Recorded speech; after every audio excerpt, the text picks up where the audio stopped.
Case দিয়েছো। আজকে তারেক জিয়া বাংলাদেশে ফেরার স্বপ্ন দেখতো না যদি শারজিনা না থাকতো।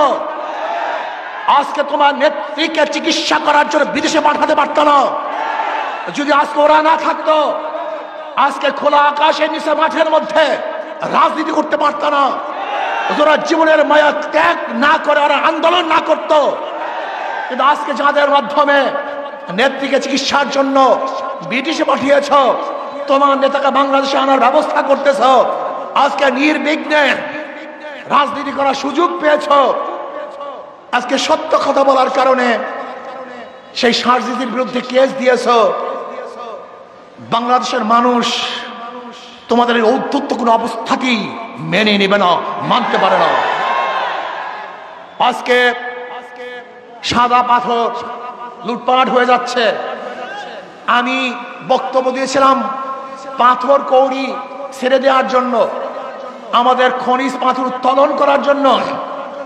আমি লুটপাট করার জন্য বক্তৃতা করি নাই। আমি ভারত থেকে পাথর চড়া দামে আনার বিরুদ্ধে আন্দোলন করেছিলাম, যে আমাদের দেশের পাথর উত্তোলন না করে ভারত থেকে পচা পাথর চড়া দামে আনে, এর বিরুদ্ধে বক্তৃতা দিয়েছিলাম। কিন্তু আমাকে আজকে তারা বলতেছে আমার বক্তৃতার কারণেই নাকি তারা পাথর চুরি করেছে। বিয়াকুবের অবস্থা কোথায়? আমি মনে করি পরিবেশ উপদেষ্টা ব্যর্থ হয়েছে।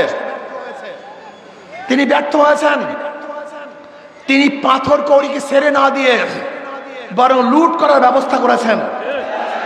লুট করার কারণে কি হয়েছে? বহিষ্কার করা হয়েছে। আপনাদের ধারণা কি এতগুলি পাথর কি একদিনই সরানো হয়েছে না দীর্ঘদিন পর্যন্ত সরানো হয়েছিল? এই মাসকে মাস যারা পাথর চুরি করছে বহিষ্কার করা হয় নাই। আমি আগেই বলছি চাঁদা তুললে পুরস্কার, ধরা পড়লে বহিষ্কার, ভাইরা হলে গ্রেফতার। কথাটা বুঝাতে পারি না? চাঁদা